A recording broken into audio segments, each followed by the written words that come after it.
বর্তমানে আধার কার্ডের সঙ্গে ডকুমেন্টস আপলোড এটা কিন্তু অত্যন্ত গুরুত্বপূর্ণ একটা বিষয়। আর এই পোর্টালটা কিন্তু অলরেডি চালু হয়ে গেছে। আপনারা ঘরে বসে আপনাদের হাতে থাকা স্মার্টফোন দিয়ে আধার কার্ডের সাথে ডকুমেন্টস আপলোড কিভাবে করবেন, এই পুরো ফুল প্রসেসটা আমি আপনাদের এই ভিডিওর মাধ্যমে শেয়ার করব। তো ভিডিওটা সম্পূর্ণ দেখতে থাকুন আর আপনার বন্ধুবান্ধবদের কাছে প্রচুর পরিমাণে শেয়ার করুন। তো চলুন উইদাউট এনি ফার্দার ডিলে, প্রথমে আপনাকে গুগল ক্রোমে চলে যেতে হবে। যাওয়ার পরে এখানে সার্চ বারে টাইপ করতে হবে মাই আধার।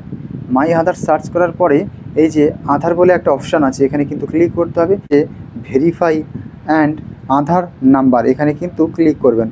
ক্লিক করার পরে এরকম কিন্তু একটা পেজ খুলে যাবে। আর পেজ খুলে যাওয়ার পরে আপনারা দেখতে পাচ্ছেন কন্টিনিউয়াসলি এখানে ডকুমেন্টস আপডেটস, এখানে দেখতে পাচ্ছেন this service is free of cost till 14/6/2027 পর্যন্ত এই ওয়েবসাইটটা কিন্তু খোলা থাকবে এবং আপনারা ফ্রিতে আপলোড করাতে পারবেন। তো চলুন এখানে ক্লিক করি। টু সাবমিটে ক্লিক করতে হবে।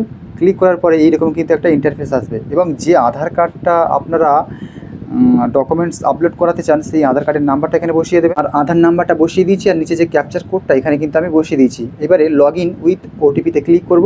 ক্লিক করার পরে আপনার নাম্বারে একটা কিন্তু ওটিপি আসবে, যেটা এই আধার নাম্বারের সাথে লিঙ্ক করা রয়েছে।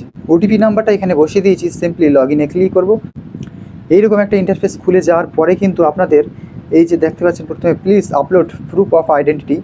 ওকে, যে ডকুমেন্টসটা আপনি আপলোড করবেন এখানে সিলেকশন করতে হবে। এখানে কিন্তু প্রচুর কিন্তু অপশান রয়েছে, যেমন ড্রাইভিং লাইসেন্স, ইন্ডিয়ান পাসপোর্ট থেকে শুরু করে সিএসটি ওবিসি কার্ড, সব কিছু রয়েছে। আপনার সুবিধা মতো আপনারা সিলেকশন করবেন। তো যেহেতু আমি এখানে ভোটার আইডেন্টিটি কার্ড দিয়ে আমি দেখাচ্ছি, এখানে ভোটার আইডেন্টিটি কার্ড দিলাম, দিয়ে অ্যাকসেপ্ট করলাম। এখানে সিলেক্ট সাপোর্টিং ডকুমেন্টস এখানে ক্লিক করবেন, দিয়ে কন্টিনিউ আপলোড করবেন। আপলোড করার পরে এখানে কি করবেন, আপনাদের গ্যালারিতে চলে যাবে। যাওয়ার পরে কী করতে হবে আমি প্রসেসটা দেখাচ্ছি। প্রথমে আপনাকে কিন্তু ডকুমেন্ট স্ক্যানার এই যে অ্যাপ্লিকেশনটা আমি ইনস্টল করেছি এটা কিন্তু প্লে স্টোরে অ্যাভেলেবেল, এটা আপনারা ইনস্টল করে নেবেন। এটা ওপেন করব।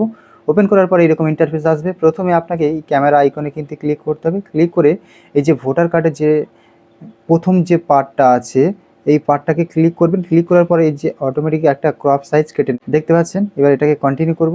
এই ভোটার কার্ডটা আবার আমি পাল্টে দেবো। নিয়ে নেওয়ার পরে কন্টিনিউ নেওয়ার পরে এই যে রাইট চিহ্ন এখানে সেভ, এখানে সেভ করে কিন্তু আপনি এই যে ডকুমেন্টে গিয়ে আপনি এখান থেকে আপনার ফোন স্টোরেজে কিন্তু এটা আপনি সেভ করতে পারবেন। তো এইরকমভাবে আমি কিন্তু একটা আপলোড করে নিয়েছি এবং এরপরে দেখতে পাচ্ছেন সেমভাবে এরকম এর মধ্যে আবার একটা আছে যেটা আপনিও একইভাবে সিলেকশন করে নেবেন সেমভাবে। তো এটা করে নিচ্ছি আমি। করে নেওয়ার পরে অ্যাকসেপ্টে ক্লিক করবো। অ্যাকসেপ্টে ক্লিক করে নিচেটাও টিকমার্ক করে নেক্সট করে দেবো। নেক্সট করে দেওয়ার পরে কিন্তু আপনার যে কাঙ্ক্ষিত ডকুমেন্টস সেটা কিন্তু আপলোড